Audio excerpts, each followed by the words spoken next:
작은 그 일에도 하늘의 계획이 있었음을 나는 몰랐네. 사건 속에 하늘의 축복이 있었음을. 나는 몰랐네. 핍박 속에 미래의 참 언약이 있었음을.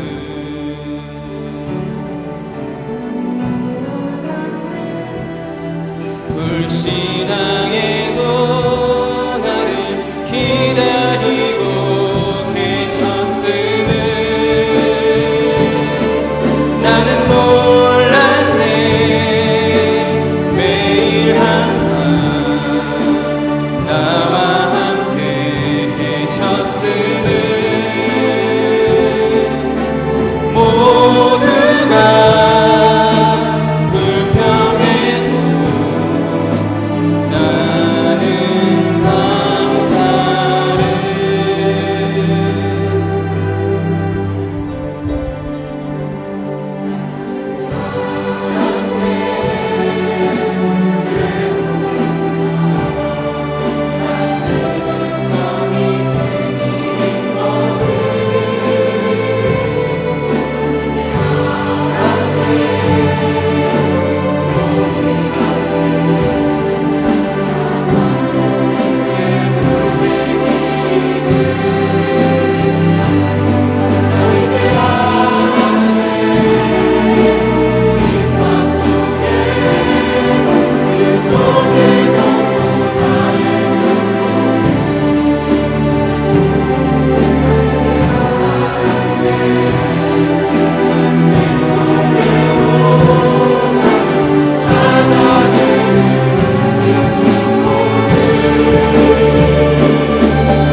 감사합니다.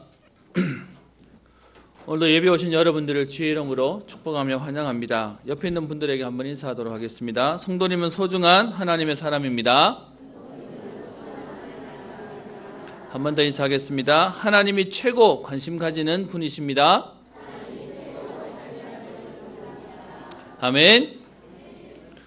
어젯밤에 월드컵 한국 경기 보셨습니까? 전 세계 이목이 월드컵에 가 있고 결과에 대해서 관심이 있는데요. 저는 사실 어제 못 봤습니다. 볼 정신도 없고 죄송합니다. 마음도 없고 아침에 새벽에 일어나서 결과만 확인했습니다. 좀 안타까운 상황이고 소식이긴 하던데요. 분명한 것은 우리나라가 16주강에 가도 세계복음화는 안 됩니다. 그렇다고 우리 인생의 문제는 해결 안 됩니다. 세상 사람들은 거기에 결과에 관심이 있지만 하나님은 거기에 관심 없고요. 지금 예배드리는 저와 여러분들에게 하나님의 관심이 있습니다. 오늘도 그래서 말씀 속에 하나님의 언약 붙잡고 오늘도 분명한 하나님의 계획들을 발견하며 이유 있는 인생의 응답을 누리는 날 되기를 소원합니다. 지난 주간 우리 함께 말씀을 나누면서요, 하나님이 우리를 사람이 자기의 아들을 안는 것 같이 우리의 하나님 여호와께서 우리가 걸어온 길에 우리를 안으셔서 이제 가나안이 보이는 그 모압 평지에까지 오게 하셨습니다. 그래서 지금까지 하나님이 먼저 가셔서 애굽에서 우리를 위하여 모든 일을 행하신 것처럼 이제도 우리를 위하여 싸우실 것이기에 담대하게 그 땅을 들어가라라고 하는 말씀을 지난주에 봤습니다. 오늘은 여러분과 함께요, 구원의 여정에 대해서 좀 보려고 합니다. 많은 분들이 신앙생활은 우리가 열심히 해야 된다고 생각합니다. 믿음을 가지고 우리가 열심히 흔들리지 않고 확신 가지고 가야 되는 게 신앙인 줄 압니다. 근데 사실은요, 오늘 말씀 속에 보면 구원의 여정이라고 우리에게 구원을 이루어 가시는 하나님의 방법이 있다라고 얘기합니다. 그 구원의 여정에 대해서 9가지 구원의 서정이라고도 하고요. 오늘 서론의 1번에 보시면 써놓은 9가지를 가지고 보통 신학에서 이제 구원을 이뤄가는 9가지 단계다라고 얘기합니다. 그래서 조금 용어를 보면 소명이다라고 해서 하나님이 우리를 부르십니다. 그 얘기는 하나님은 성령을 통하여 우리에게 복음 전할 자를 통하여서 복음 듣도록 하시는 하나님의 부르심이다라고 얘기합니다. 그래서요, 성령께서 우리에게 복음을 전하시려고 복음 전하는 사람을 붙이시는 겁니다. 또 다른 의미로는 하나님이 누군가에게 부르시기 위해서 우리를 전도자로 복음 전하는 자로 보내시는 것입니다. 그것이 구원의 첫 번째 하나님의 시작이다라고 얘기하고요. 두 번째 중생은요, 그 복음을 들을 때에 성령께서 전도자를 통하여 말씀을 전하게 하고 그 말씀을 들을 때에 그 듣는 사람에게 성령이 새로운 하나님이 주시는 생명을 주시는 것을 중생이다라고 얘기합니다. 다른 말로 거듭남이다라고 얘기합니다. 그래서요, 거듭남은 말해주는 사람이 없는데, 복음 전하는 사람이 없는데 절대로 혼자서 깨달을 수 없고 혼자서 그 응답을 누릴 수 없는 것입니다. 그래서 전도자가 너무 중요한 것이고 그 일에 우리의 인생을, 우리의 삶을, 우리의 미래를 드린다라고 하는 것이죠.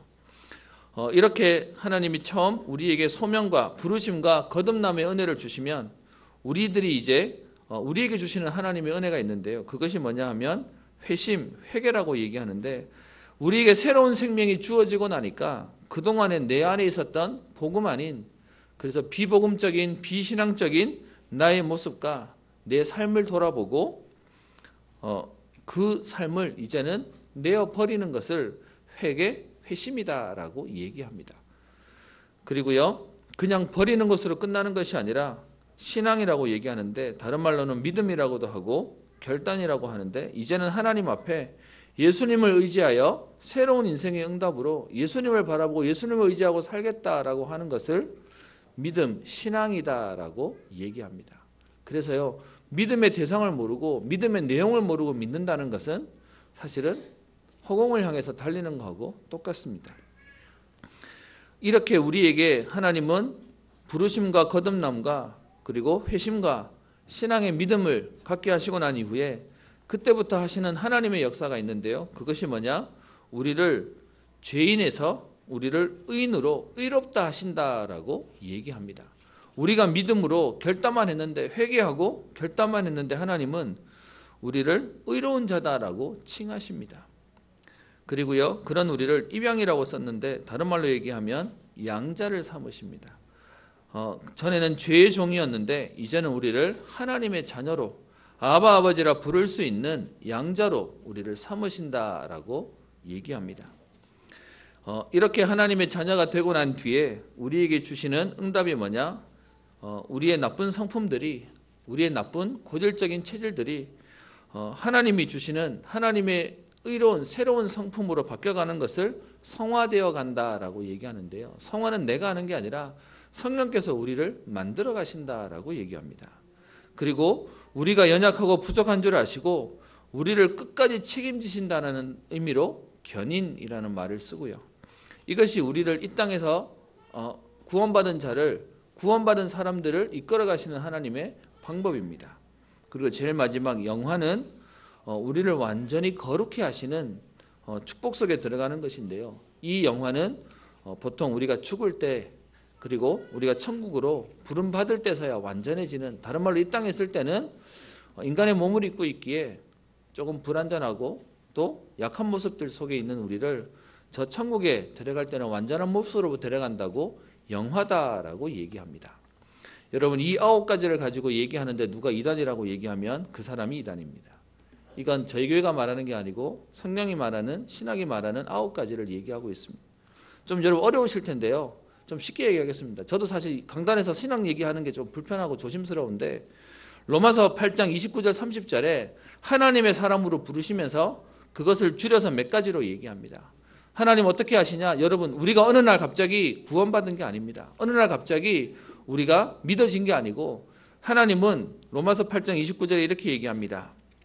하나님께서 우리에게 하나님이 미리 아신 자들을 또한 그 아들의 형상을 본받게 하기 위하여 미리 정하셨으니 이는 그로 많은 형제 중에서 맏아들이 되게 하려 하심이니라 라고 얘기하면서 하나님이 모든 것을 계획해 놓으시고 미리 아셨다라고 얘기합니다. 계획해 놓으시고 그 계획 가운데 하나님이요 구원받을 저와 여러분들을 미리 정하셨다라고 얘기합니다. 그리고요 그 정해놓으신 그분을 하나님의 시간표대로 우리를 부르시고요. 부르신 우리를 의롭다 하시고 의롭다 하신 우리를 영화롭게 하신다라고 로마서 8장 29절에서 30절에 얘기하고 있습니다. 9가지를 조금 더 줄여서 얘기하고 있는 건데요. 여러분, 그래서 우리의 구원은 우리 마음대로 그리고 거부할 수 있는 게 아니라 하나님이 미리 정해놓으시고 부르시고 그런 우리에게 의롭다 하시고 우리를 영화롭게 만들어 가신다라고 얘기했습니다. 그래서 성경에서 계속 나오는 표현이 뭐냐? 우리 앞서 가신다라고 얘기하고요. 우리를 포기하지 않으시고 끝까지 하나님은 우리를 책임지신다라고 얘기하고 있는 것입니다. 여러분, 이것이 바로 하나님의 계획이라고 하고 다른 말로 언약이라고 얘기합니다. 여러분, 언약 붙잡아라 말 되게 많이 듣고 있는데요. 여러분, 언약이란 하나님의 계획을 얘기하는 것입니다. 하나님이 우리 개인과 이 땅을 이끌어 가시는 하나님의 의도, 하나님의 마음, 하나님의 중심을 얘기하는 것입니다. 그래서요, 그 하나님의 마음이 지금 구원받은 저와 여러분들에게 있음을 붙잡으면 되는 것입니다. 하나님의 말씀을, 하나님이 우리에게 계획을 말씀을 통해 알려주셨기에 그 하나님의 약속을 붙잡으면 되는 것인데요. 이 하나님의 계획은 누구도 바꿀 수 없고 또 누구도 뒤집을 수 없습니다. 그래서 하나님의 절대 주권이다라고 얘기하는 것입니다. 그래서 여러분, 하나님의 은혜 속에, 약속 속에 있으면 완전한 하나님의 응답을 누릴 수가 있는 것입니다. 그래서 그 약속을 붙잡으라고 얘기하는 겁니다.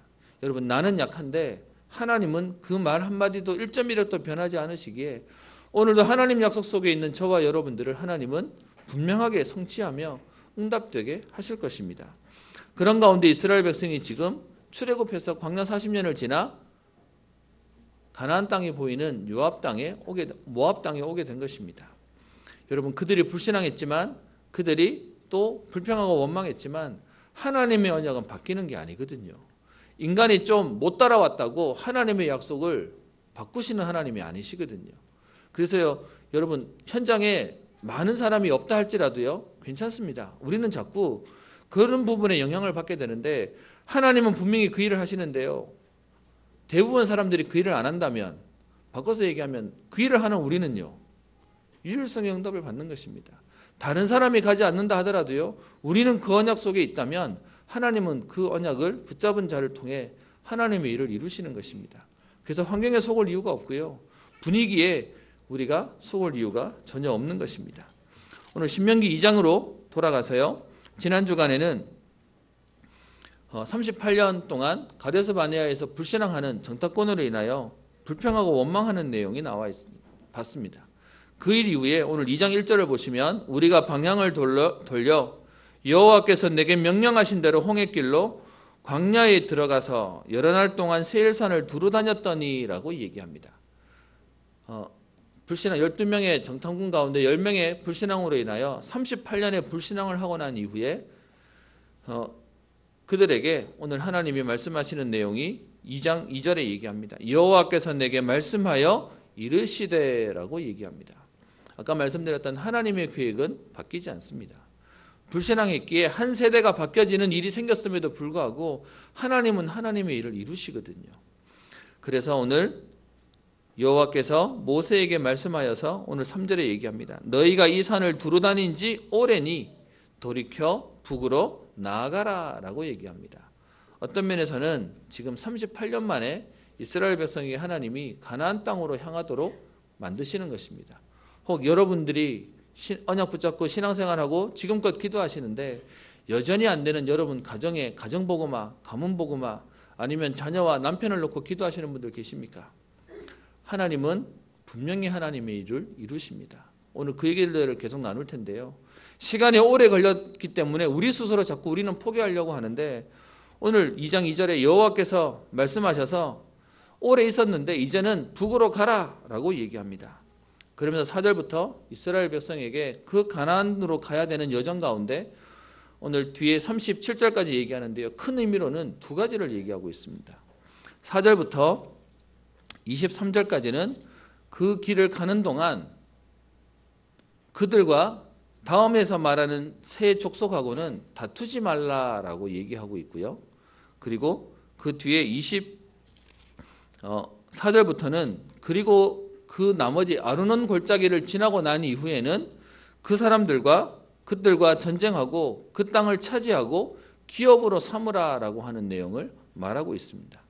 여러분 오늘 이 말씀을 우리가 잘 못 보면 제대로 못 보면 어떤 때는 싸우라 그러고 어떤 때는 싸우지 말라 그러고 어떤 때는 참으라 그러고요. 어떤 때는 정복하라고 얘기합니다.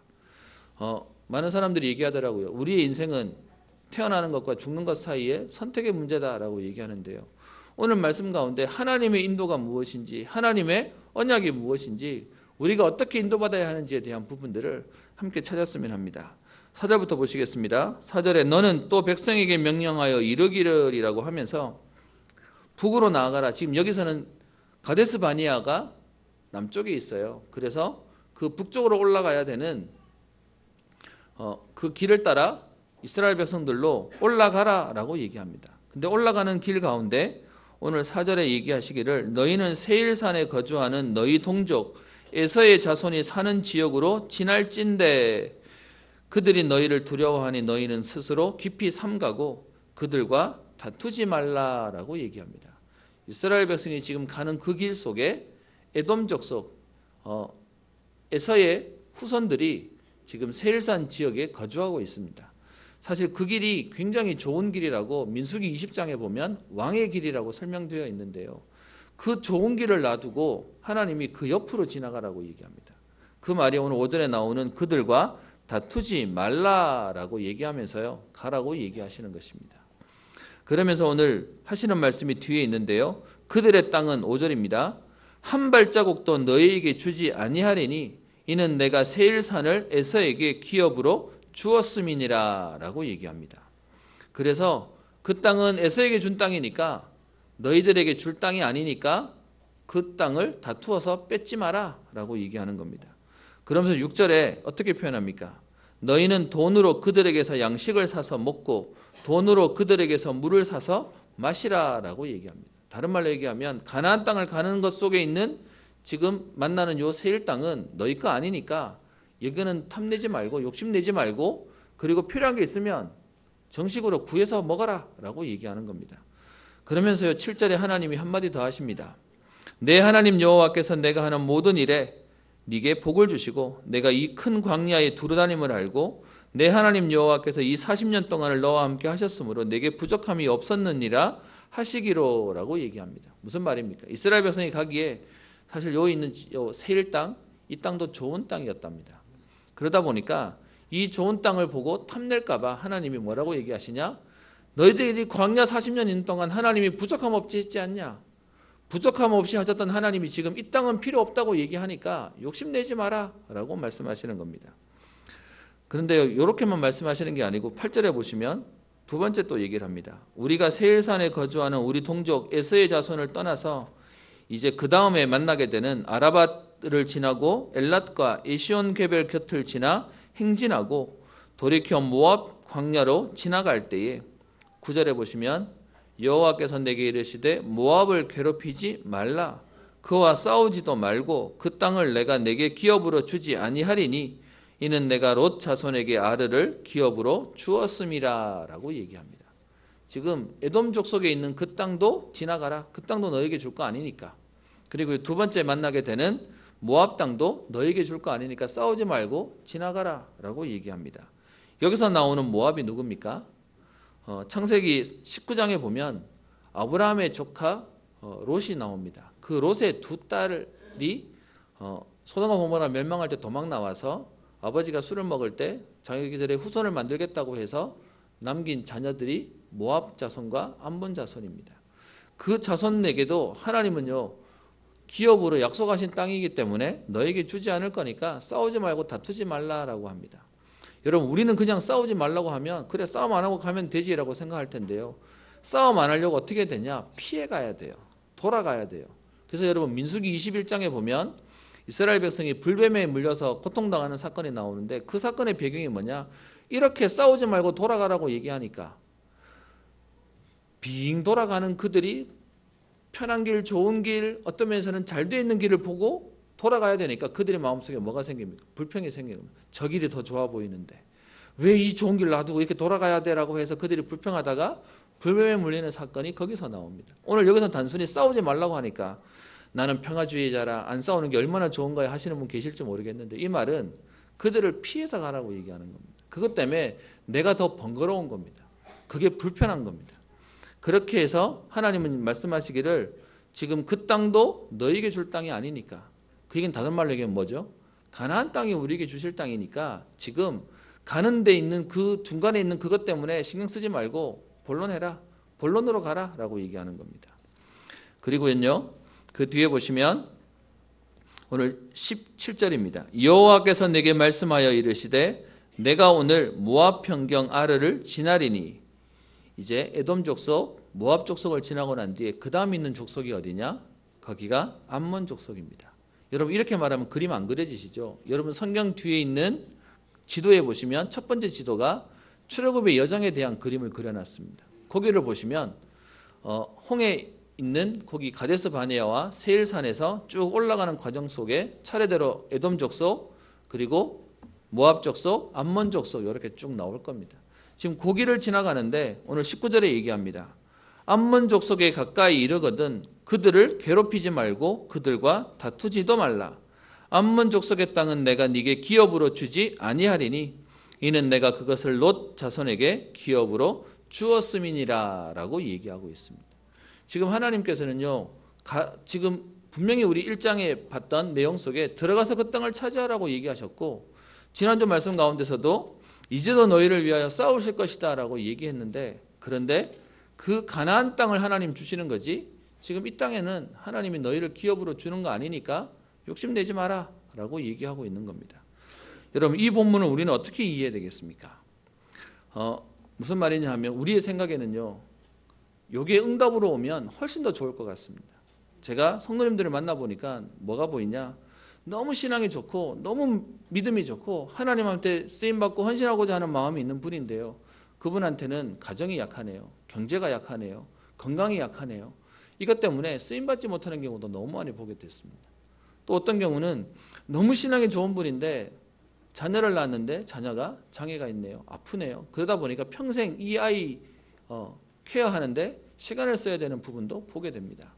여러분 이런 경우가 생기면 우리는 어떤 생각 드십니까? 왜 하나님이 저건 해결 안 해주시지? 정말 하나님 살아있다면 왜 응답 안 해주시지? 그게 우리가 가지고 있는 생각입니다. 그런데 하나님의 관심은 어디 있습니까? 지금 가나안을 향해서 가는 그 길이 하나님의 계획이 아니고요. 가나안 땅이 하나님의 계획입니다.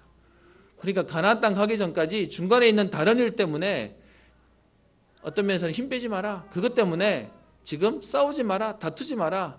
그리고는 뭐 하시는 겁니까? 이스라엘 백성을 데리고 가나안 땅까지 힘을 아껴두고 가게 하시는 것입니다. 여러분 오늘 봤던 내용 가운데요. 좀 다시 돌아와 보시면 여러분 2장 10절부터 12절에 있는 내용 가운데 갈로가 쳐져 있고요. 또 여러분 성경에 보면 20절부터 뒤에 있는 23절까지 갈로가 쳐져 있는 부분들을 보게 될 것입니다. 이 말의 의미가 뭐냐 하면 오늘 보시면 4절에 얘기하기를 너희 동족 에서가 사는 지역으로 지나갈 때인데 그들과 다투지 마라 라고 얘기합니다. 그러면서 여기에 대한 표현을 오늘 10절에서 얘기하는데요. 원래 그 가나안 땅, 다른 말로 얘기하면 에돔 족속과 모압 족속과 암몬 족속에게 주셨던 그 땅에 원래 주인이 따로 있었다는 겁니다.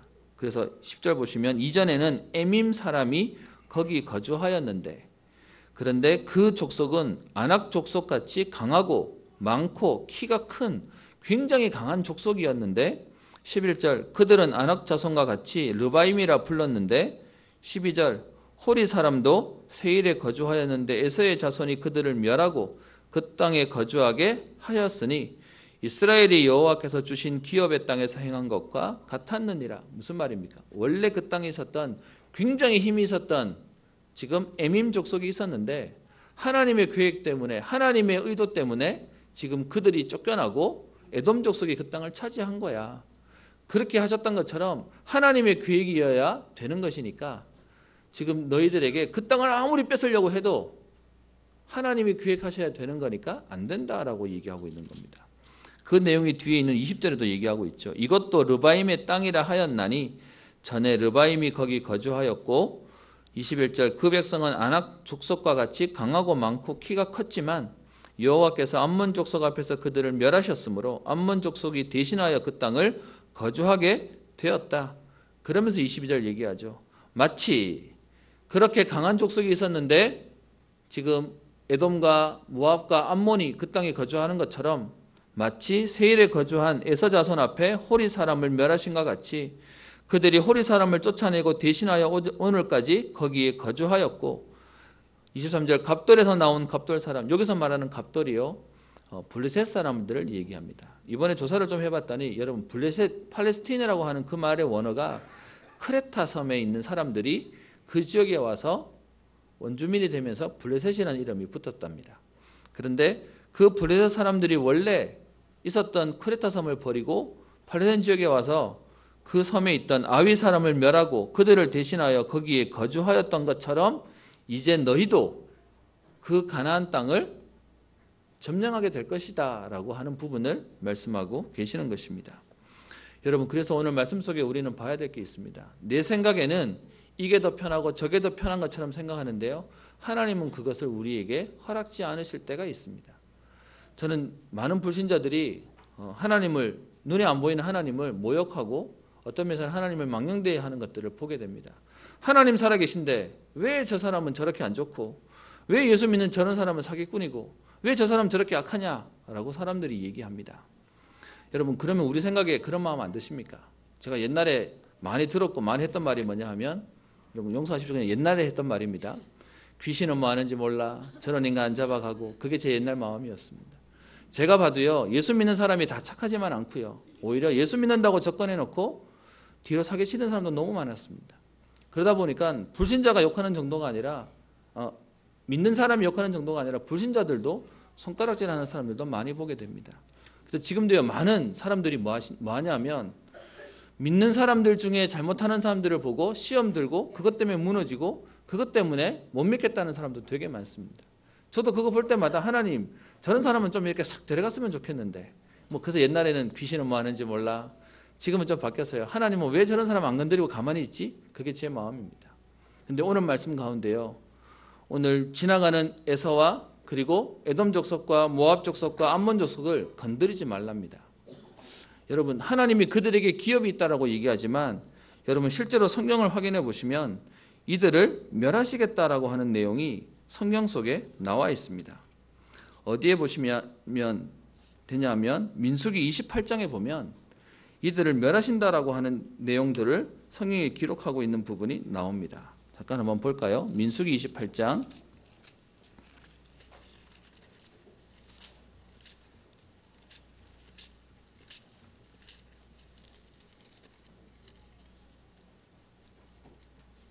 죄송합니다. 제가 잘못했습니다. 24장입니다. 민수기 24장 17절부터 보시면 내가 그를 보아도 이때의 일이 아니며 지금 우리 얼마 전에 봤던 거짓 발람 선지자가 예언하는 내용인데요. 오늘 뭐라고 표현하냐 하면 한 별이 야곱에게서 나오며 한 규가 이스라엘에게서 일어나서 모압을 이쪽에서 저쪽까지 쳐서 무찌르고 또 셋의 자식들을 다 멸하리로다. 그의 원수 에돔은 그들의 유산이 되며 그의 원수 세일도 그들의 유산이 되고 그와 동시에 이스라엘은 용감히 행동하리로다. 주권자가 야곱에게서 나서 남은 자들을 그 성읍에서 멸절하리로다 라고 해서 사실은 하나님의 언약의 백성이 아닌 지금 에돔과 모압과 암몬은 하나님이 멸망시키기로 작정되어 있는 사람입니다. 어차피 멸망시키기로 한 사람이라면 지금 지나가는데 이스라엘 백성이 지나가면서 없애버리면 되잖아요. 근데 하나님은 뭐라고 얘기하십니까? 그들과 다투지 마라. 그들과 싸우지 마라 라고 얘기하는 겁니다. 무슨 말입니까? 우리의 생각과 하나님의 생각이 다른 겁니다. 이따가 뒤에 여기 3번의 교훈 때 조금 얘기를 마무리 드리려고 하는데요. 우리가 생각하기에 이게 없으면 훨씬 더 잘할 것 같아 보이는데 하나님은 그것을 두는 이유를 오늘 말씀하고 계시는 겁니다. 거기에 하나님의 계획이 있다라는 겁니다. 우리가 그것 때문에 이거 안 돼가지고 우리는 서론에 걸려가지고요.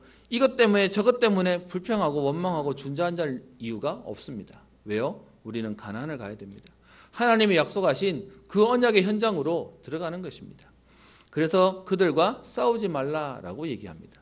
다른 말로 얘기하면 본게임은 가나안에서 해야 되는데요. 가기 전에 가면서 이미 힘 빠지고 가면서 상처받지 않도록 하나님은 지나가라라고 얘기합니다. 그럼 그 일은요. 하나님의 때에 하나님이 하시겠다는 겁니다. 그래 놓고는 우리 다시 본문으로 돌아와서요. 2장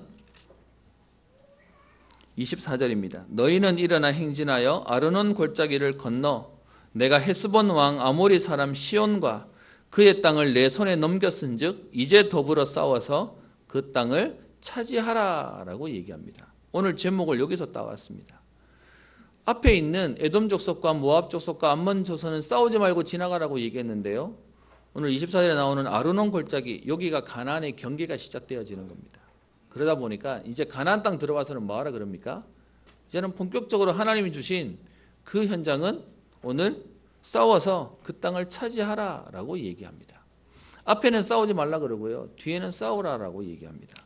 그래서 싸워야 할 두 지역을 얘기하고 있습니다. 오늘 26절을 보시면 그래서 거기에 대한 자세한 내용을 얘기하고 있는데 앞에 여러분 보세요. 에돔 족속과 모압 족속과 암몬 족속과 싸우지 말라고 얘기하니까 오늘 모세가 26절에 하기를 헤스본 왕 시온에게 사자를 보내어 평화의 말로 이르기를 27절 나를 내 땅으로 통과하게 하라. 내가 큰 길로만 행하고 자로나 우로나 치우치지 아니하고 28절 필요하다면 돈을 받고 양식을 팔아서 먹게 하고 돈을 받아서 물을 주어 우리가 마시게 해서 우리는 걸어서 지나만 가겠다. 통과만 하겠다라는 말로 사실은 이스라엘은 싸울 마음이 없었습니다.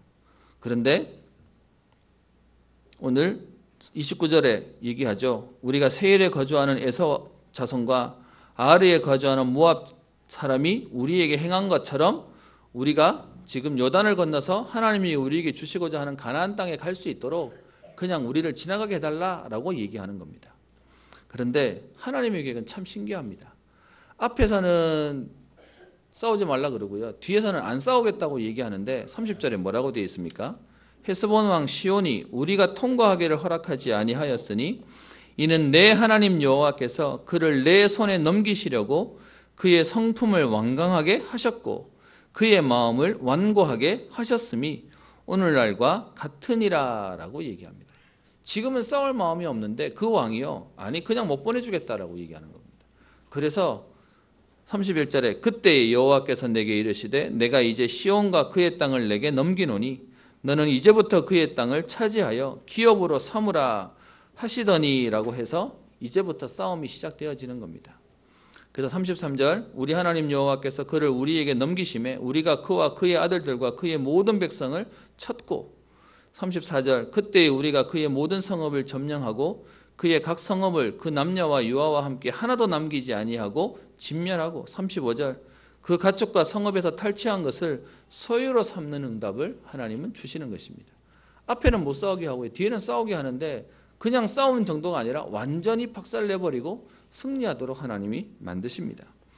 오늘 본문은 아니지만 3장 2절부터도 보시면 그렇게 아모리 시온 왕을 없애고 난 이후에 그 다음에 바산 지역을 지나가야 되는데요. 그 바산 왕 옥이 또 모든 백성을 거느리고 나와서 대적해서 싸우고자 하도록 되는 겁니다. 여러분 여기의 의도는 어디에 있습니까? 이스라엘이 싸우려고 하는 게 아니고요. 하나님이 싸움하게 하시도록 허용하셨다라고 얘기하는 겁니다. 그리고 그 싸움은 어떻게 해요? 이기는 싸움을 싸우도록이요. 그래서 2절에 여호와께서 내게 이르시되 그를 두려워하지 말라. 내가 그와 그의 모든 백성과 그의 땅을 내 손에 넘겼으니 내가 헤스본에 거주하던 아모리 족속의 왕 시온에게 행한 것 같이 그에게도 행할 것이라 하시고. 그래서 3절에 보시면 여호와께서 바산왕 옥과 그의 모든 백성을 우리 손에 넘기심에 우리가 그들을 쳐서 한 사람도 남기지 아니하였느니라 라고 얘기합니다. 여기에 대한 응답이 우리 앞에서 봤던 민수기 26장 이후에 전쟁해가지고 어마어마한 것을 탈취했던 그 기록의 내용이 오늘 여기 본문에서 나와 있습니다. 여러분 그러면 오늘 본문으로 돌아와서요. 지금 너무 많이 돌아와 버렸는데 이 두 가지 사건을 통해서 우리가 봐야 되는 교훈이 뭡니까? 그게 뭐냐 하면 우리는 열심히 사는 게 아니고요. 하나님의 시간표를 봐야 된다는 것입니다. 나는 오늘 싸우고자 하는데 하나님은요. 그들을 두고 지나가라는 겁니다. 또 반대로요. 오늘 사신을 보내가지고 평화의 말로 우리 지나갈 수 있게 해달라고 얘기하는데 거기서는 어떻게 해요? 싸우자가 나와서 싸워야 된다라고 얘기하고 있습니다. 우리는 오늘 분명히 봐야 될 게 있습니다. 그게 뭐냐 하면 우리는 내 힘으로 사는 게 아니고요.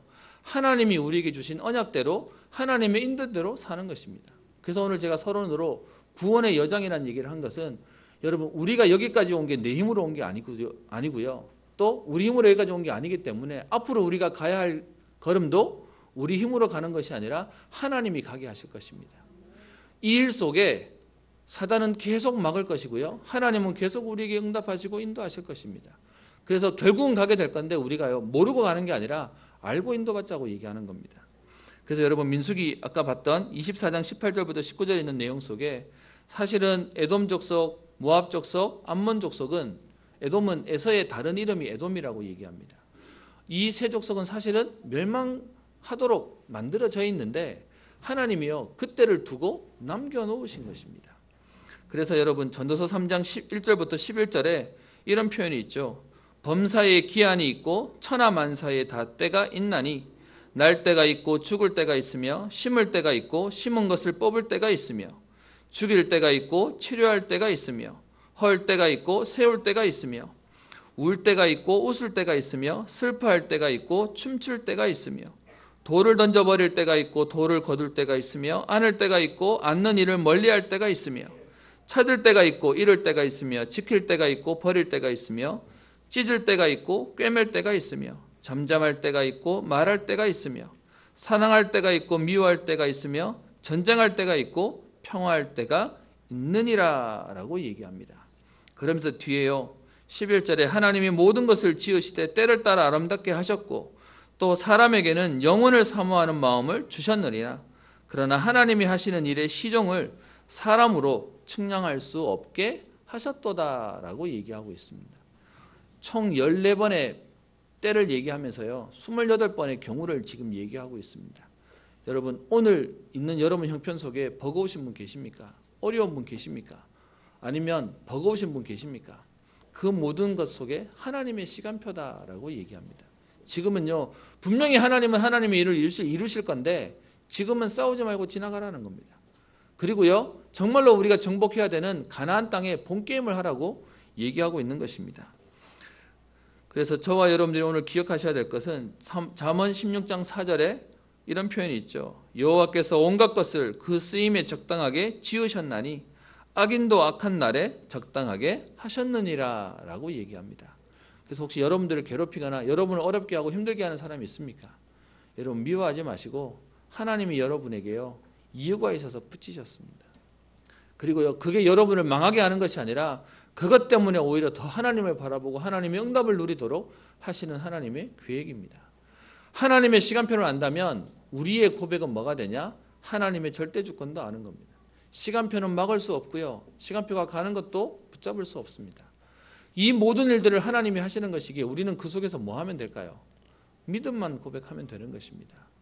여러분, 우리의 걸음 가운데 하나님의 절대 주권 가운데 하나님은 이스라엘 백성을 가나안 땅에 들어가게 하십니다.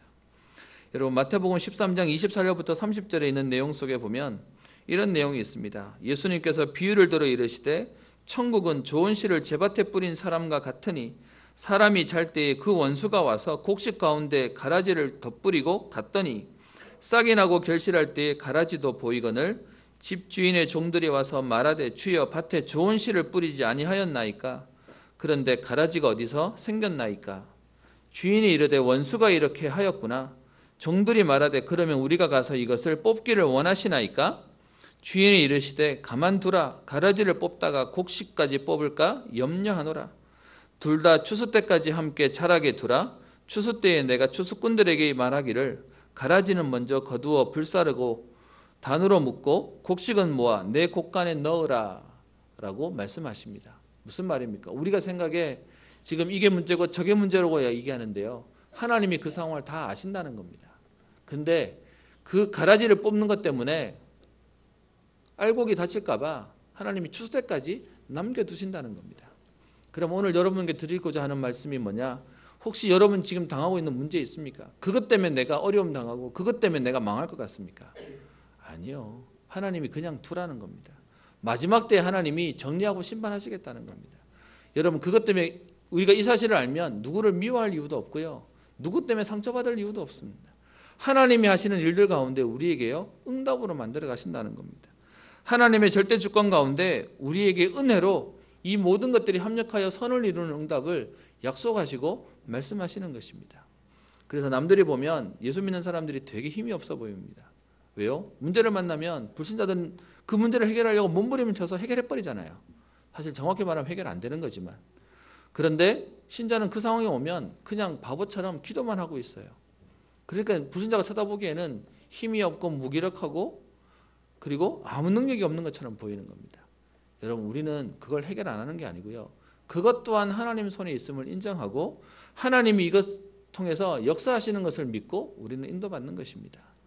그것이 신앙인의 삶을 말하는 것이고 그것이 우리에게 말하는 구원의 여정을 말하는 것입니다.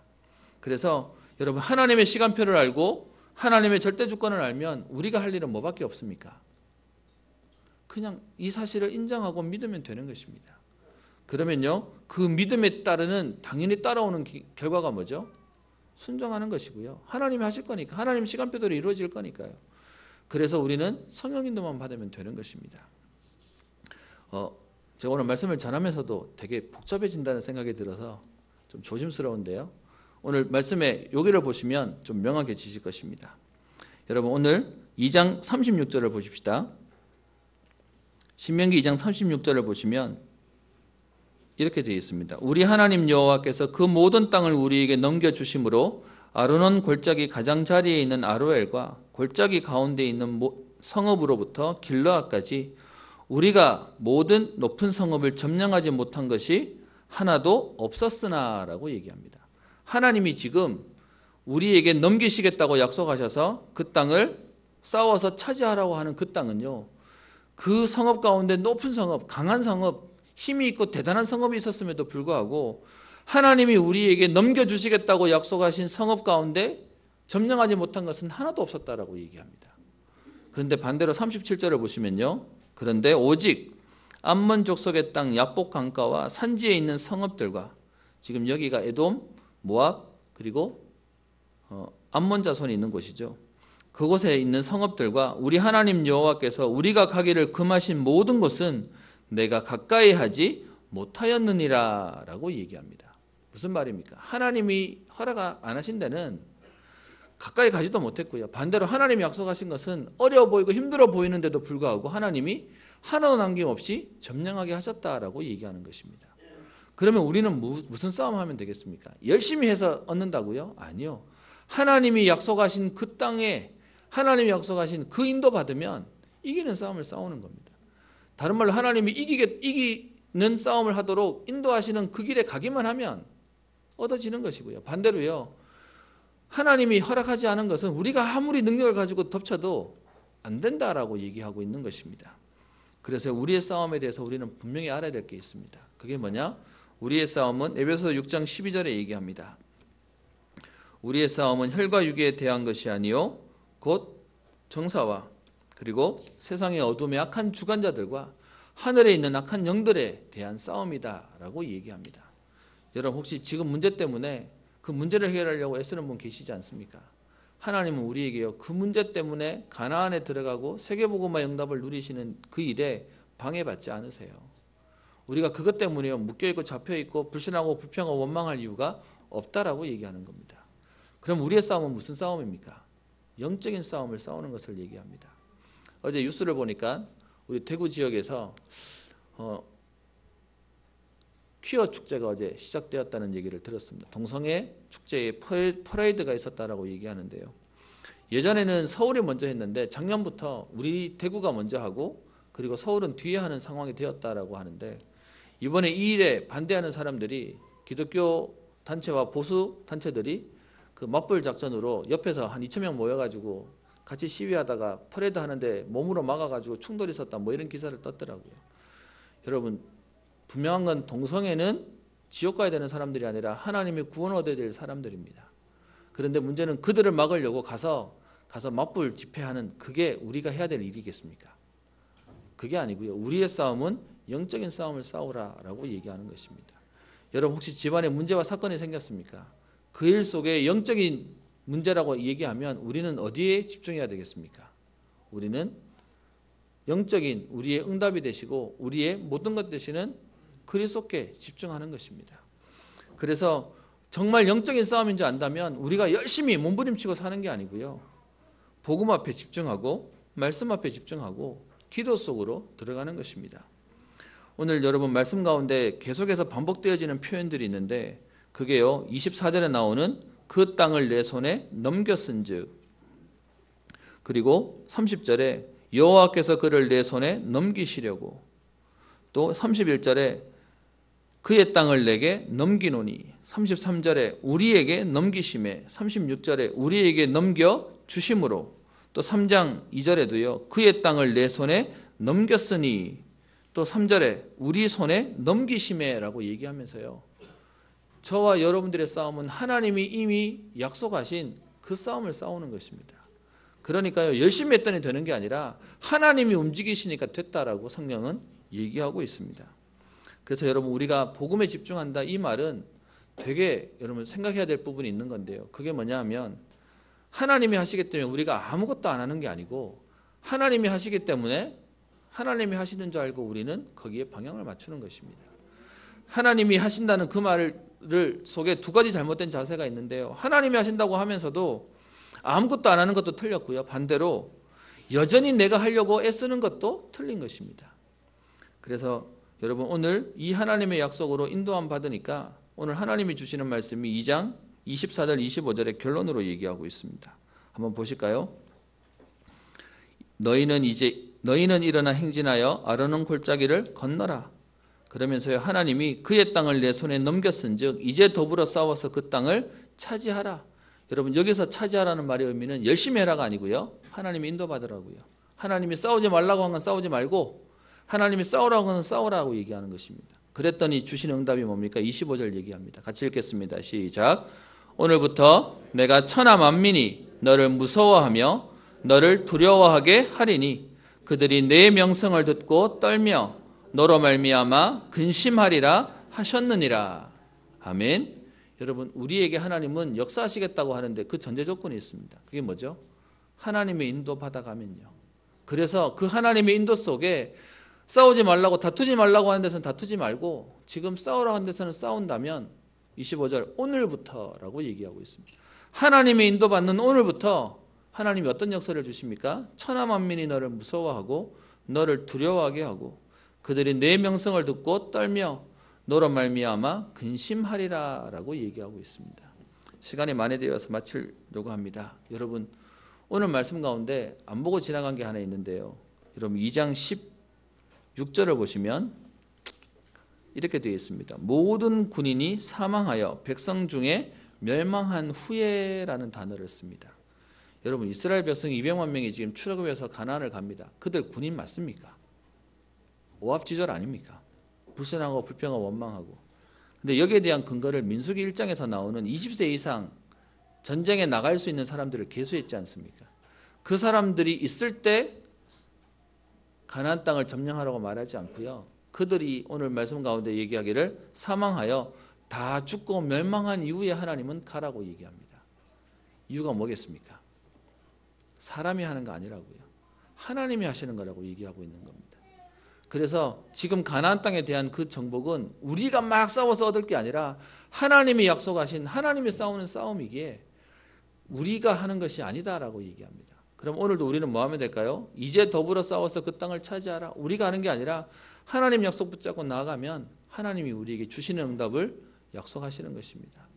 여러분 그래서 여러분의 가정과 현장을 놓고 문제와 사건, 형편 때문에 실망하거나 낙심하지 마시고요. 그 일 가운데 하나님은 하나님의 일을 이루실 것입니다. 오늘 그 축복으로 가정 살리고 가문 살리며 후대와 현장과 시대와 미래와 세계 살리는 응답을 누리시길 주의 이름으로 축원합니다. 하나님께 감사를 드립니다.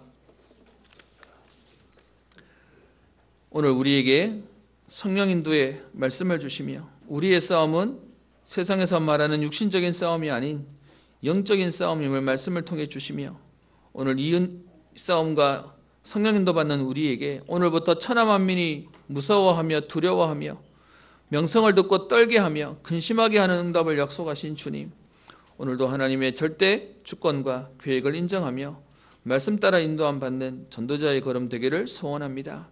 우리의 힘으로 열심히 하는 것이 아니라 하나님의 계획이 맞다면 생을 걸게 하시고 하나님의 계획이 아니라면 하나님이 응답하시지 않는다면 지금은 멈출 수 있는 은혜를 우리에게 허락하여 주옵소서.